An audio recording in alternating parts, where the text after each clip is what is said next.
All right, this hour, I wanted to look at some of the things that you probably have resolved to change about your life, and we can't get to everything, but we looked at some of the big ones, and certainly quitting smoking, one of those, getting more organized, one of those, and we've got experts on those fronts to address those in just a few.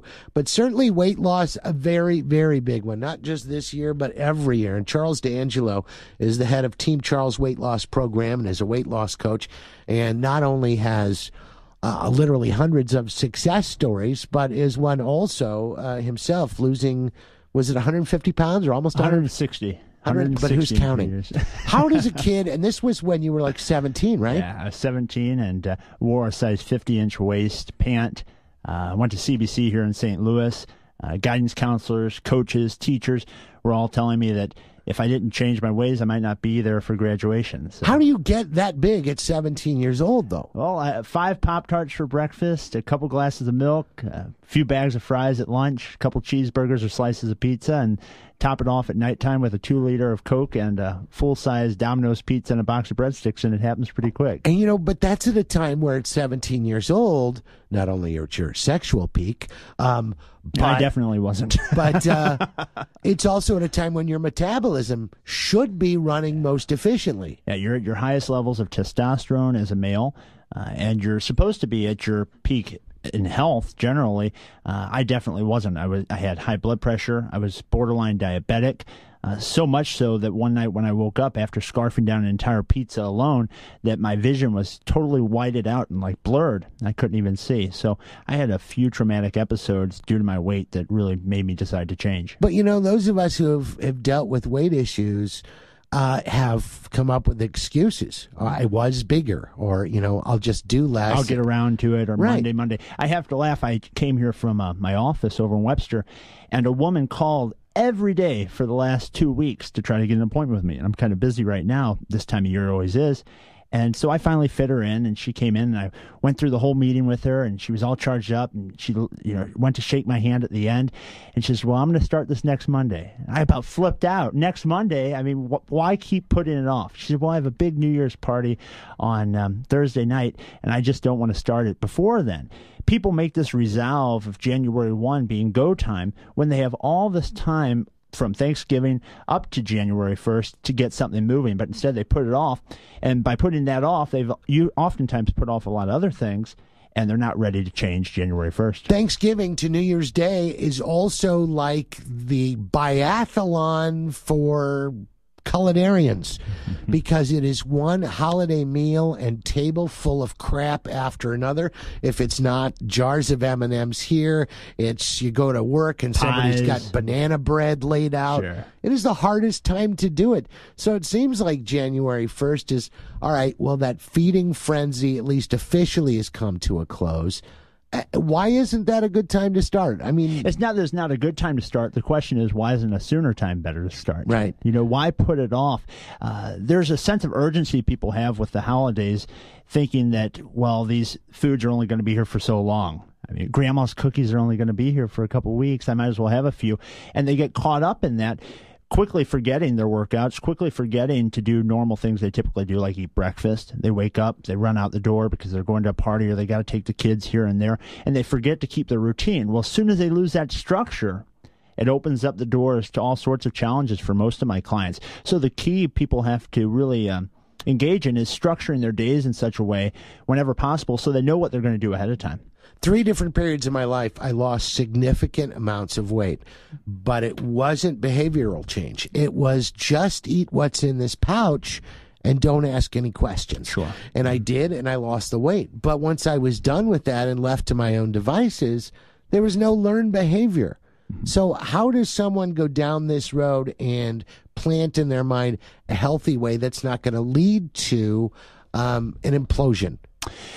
Number one is realizing that we're all motivated by 2 things, pain and pleasure. Oftentimes people wait until they're a heightened state of pain where their clothes don't fit anymore, or their doctor's warning them if they don't change, they're not going to be here until they're 55. You know, a good question to ask yourself is look around and see how many guys or women that you see that are over 60 that are morbidly overweight. And it's a scary answer. You don't see many. The reason is oftentimes heart disease, diabetes, hypertension, all these things end those people's lives quite early. And it's quite unfortunate that happens. So the way to get to a point where you don't let that happen is, number one, ask yourself what you want. Realize that you can be motivated by pleasure instead of just pain. You don't have to. If you've lost a lot of weight, John, you said you lost weight a couple times over your life. My question is, did you keep it off? Not in the past, because I had to go back to try to lose weight again. Mm-hmm. So you waited until that pain came back, which motivated you. And a lot of people do that. I'd say 95% of the people that come to see me have lost a significant amount of weight in the past, but haven't been able to learn how to maintain it. I had a client. He's a priest here in St. Louis. He's actually the head of the philosophy department over at St. Louis U. And he's down 3 vestment sizes. Hello, everybody. Whoa! And he told me, he said, Charles, the hardest thing was not losing the weight, because I knew what I wanted. He said, it's hard to sacrifice to stay the same. Yeah. That's where most people find it challenging, is after they've achieved their goal, they get kind of complacent. They get kind of at a standstill where they don't feel as motivated as they once did, because all the pain's gone. They're off of their medications. I can't tell you the number of clients that get off of insulin while working with me, or any other diabetic medication or hypertension medication. And all that pain that got them so charged up is totally gone. And they get to this point, well, why stick with this? So the key is finding a way to make it something you enjoy. You got to find a way to make exercise enjoyable. I know you and I, John, were talking before this segment, and you were saying that the exercise has become something that, while you used to do it every single day, it's kind of trailed off over the holidays. That's normal with the holiday distraction. But the key is, how can you make that something you actually look forward to? How can you make that something that, instead of being on a scale 1 to 10, it's a 1 for you, and you dread it and you abhor it and you hate it? How can you make it a thing that gets you to a 5? How can you raise it so that you feel more excited about it? $64,000 question right there. Yeah. I know for me that once you're doing it for a while and you start to feel the effects of it, of, hey, this isn't as hard to do. Getting up the steps are easier. These pants are a little looser. I actually have to go buy another belt. People start saying, are you losing weight? You're looking good. Those things start to fuel that, but it works, and that helps. But once you've been skinny or been at your goal weight for a period of time and you're not getting those comments because people are accustomed to you that way, that's also a time where the guard comes down. And you don't want to commit caloric suicide in the sense that you keep just cutting foods in an effort to make changes happen so you become recognized for it. Being recognized for your result is one thing. What you have to look at it is it's all about your health ultimately. It sounds so cliche that, you're going to get high blood pressure or diabetes. But the fact of the matter is if you let your body mass exceed what your body's capable of, you are going to have a lot of health issues. So the issue isn't, how can I continue to diet? It's, how can, once I lose the weight, I make this a lifestyle? How can I make this something that I can maintain and live with? And that's what I work with people on. If people just decide they've had enough, they're not going to do it anymore, and they just lose the weight, those people are few and far between that do that by themselves.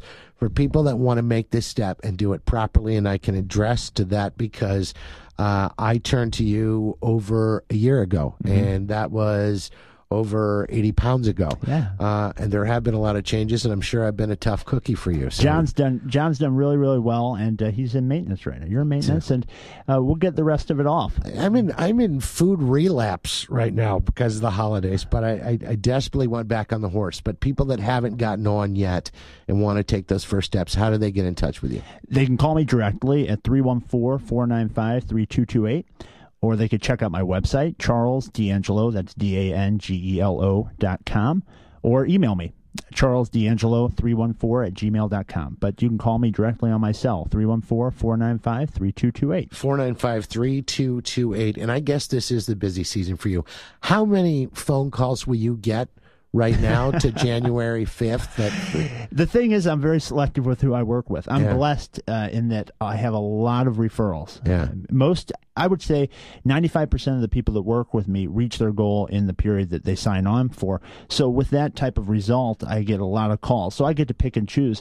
The one thing I can say is this: if you're listening right now and you're serious, then get a hold of me. John can attest. John, is it an easy program? Note the hesitation. I know about easy. You know, I the same thing that a lot of people do when you said, look, you need to do this and we're adjusting the foods. All I can think is no pizza, no pizza, no pizza, no pizza. There were lots of things that were fine. But that can't I you have? You can have, what, don't I plan in the program, you can have every week something you want, can't you? Yes, I can. Isn't that true? Yes, I can. Okay. Once a week. And usually something happens and I can't get that, and I know that the spirit of Charles has had something to do with the fact that I'm driving to rallies and it had just burned down. How did he do this? CharlesDAngelo.com, also 495-3228. The best way to get a hold of him, and we'll be spending more time together in 2010. We got it, Johnny. Walking the walk and talking the talk. Another 80. Can help you out, buddy. Appreciate it. Thank you, Charles. Thanks, John.